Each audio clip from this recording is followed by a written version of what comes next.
Federal prosecutors in New York today ending their investigation into the hush money payments to Stormy Daniels and Karen McDougal. The end of that investigation likely means no additional charges will be filed against anyone, including the president.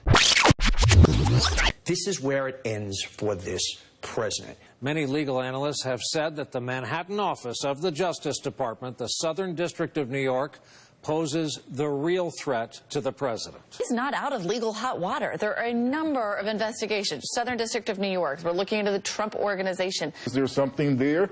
If a prosecutor is looking at everything you ever did, probably. Could Trump Org be in trouble? You can see sort of the dominoes falling. And as far as that 10 years in the Trump Organization, that is where all the bodies are buried. The Southern District of New York might offer more trouble to Trump in the Trump orbit than even the special counsel's investigation. If they come out with some stuff, he is done. Forget Mueller. Forget about Mueller. Russia collusion, whatever. What's happening in the Southern District of New York is an existential crisis. The Southern District poses an existential threat. An existential threat. Existential threat. A greater existential threat. I think Trump should be really nervous. He's in big trouble. Dershowitz is basically saying, in the Southern District of New York, you're screwed. That is, the Southern District investigation poses a real threat. A real threat. A bigger threat. The greatest threat. The real threat. The greatest threat. More of a threat. Deep threat. An existential threat not only to his presidency. I do think that's where the trouble lies. Very much under threat of being destroyed, demolished, and becoming a criminal liability. You either see an indictment of executives at the company or of the organization itself. Don Jr. is at the top of the family list as someone who is totally exposed criminally. It's going to get to his children.